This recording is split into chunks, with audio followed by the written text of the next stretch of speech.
good to see all of you. I am visiting from Pennsylvania. Love being in LA. I'm currently rooming with my friend from Toronto, Canada. And this was actually our first time meeting in person.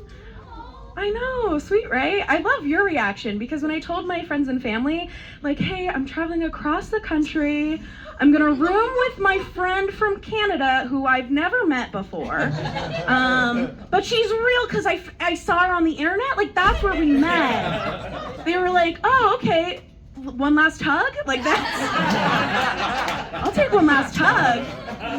Very luckily, she did not kill me, I didn't have to worry about her. But I did learn that in the middle of the night, in my sleep, I apparently arose from my bed, turned to her, yelled, "Shut up!"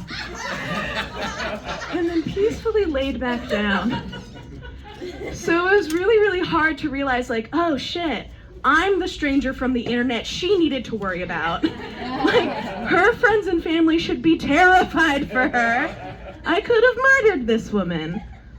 Anyway, meeting your friends from the internet, it's a toss-up, and sometimes you're the problem. These are the lessons we learn. The lessons we learn.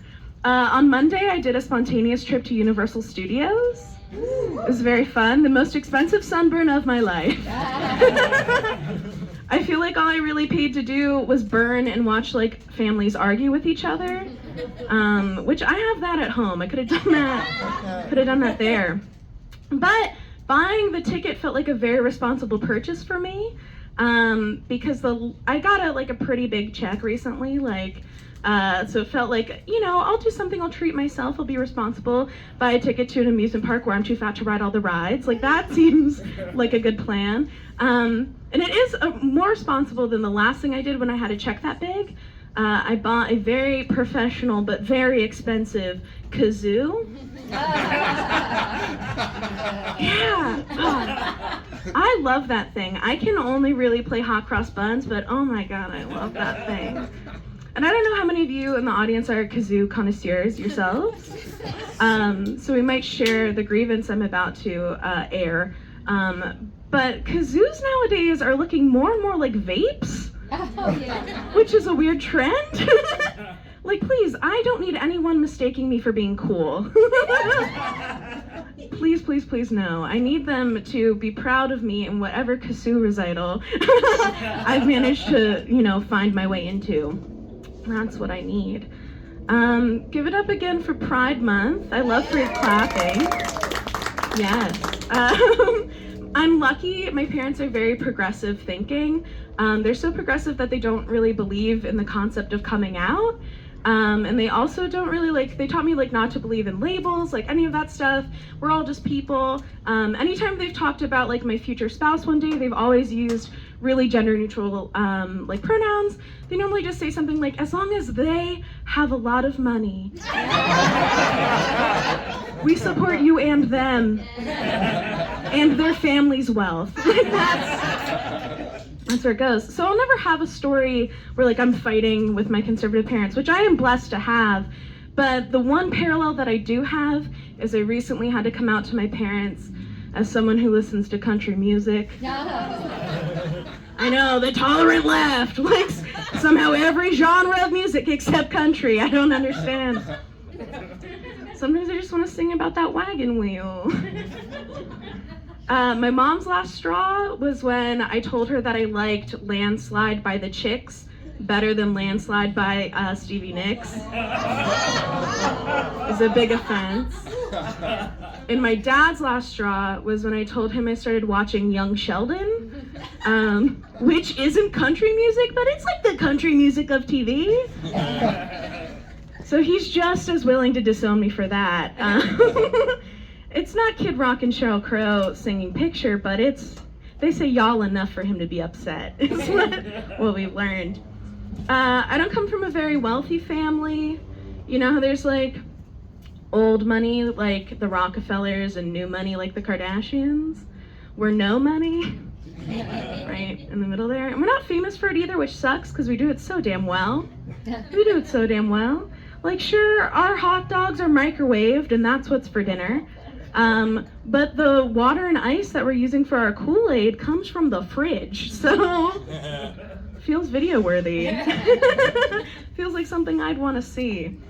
I was reflecting on, that poor upbringing, because I'd love to have something awesome to pass on to like my hypothetical children someday, besides like the hundreds of thousands of dollars of real debt that I'm unfortunately in, all these goddamn kazoos I keep buying.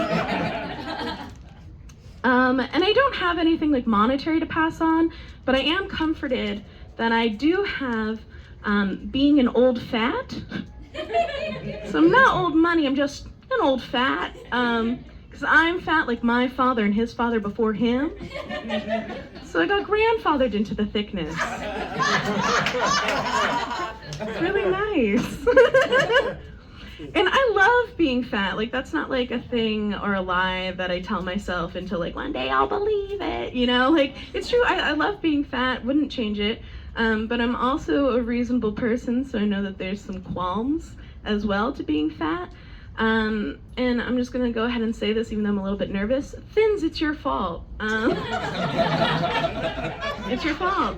I don't like the way you people talk to me sometimes. It's rude. A woman came up to me on the street the other day and she offered me weight loss advice. I know. But she called it methamphetamine. Yeah. Looks like candy, tastes like crime. But she assured me, like, if I started, hanging out with her and taking meth, like, I would lose so much weight. All in my teeth, but so much weight. It would just fall right off. I got catcalled on the street the other day. Give it up if you've been catcalled at all. I know, gorgeous people, gorgeous people. Now give it up if you've been the catcaller. Got you. 911? I don't get the logic. I don't get the logic behind catcalling. Like, has that ever worked for you? It's not supposed to work for me to get dudes. It's to make dudes uncomfortable. Okay. So we flipped the script. Give it up for making dudes uncomfortable. We flipped the script. I don't get why men will do that to women. I want to see the statistics on who that's worked on, right? Because when I got catcalled, the first thing he did was he whistled at me. And I looked because I love attention. But when we made direct eye contact, the thing that he felt comfortable saying to me, no hey, no hi, no hello, he just goes, "Damn, girl! You look like you could eat a lot of cornbread." What gave it away? I wasn't even wearing my I Heart Cornbread shirt that day. It was crazy that this guy knew. I get down a lot of cornbread. I couldn't figure out like why a grown man would like think that that's an okay thing to say to someone. Like, you better be having a cornbread emergency that you had to take to the streets to come bother me about this. Like, I couldn't figure out like why that is. And all my friends and family, they like reassured me. They're like, "Oh, don't worry about it, Aliya. He meant it as a compliment." Meant it as a compliment? Not once did I take that shit as an insult. Are you kidding me? He looked at everyone on the street that day, and I looked like I could eat the most cornbread? Are you kidding me? I'm not even like a badge of fucking honor, dude. Come on. And besides, I don't know what you guys do in your households, but I'm from Pennsylvania, where every year we cheer on one Mr. Joey Chestnut while he eats 1,012 hot dogs on 4th of July every year. Why are we not giving me the same energy in this hypothetical cornbread scenario? You guys are bad friends. But not you guys. You guys have been wonderful friends. Thank you so much. I'm Aliya Brown. Have a great night. Aliya Brown, everybody. I happen to love cornbread. I make it every Thanksgiving.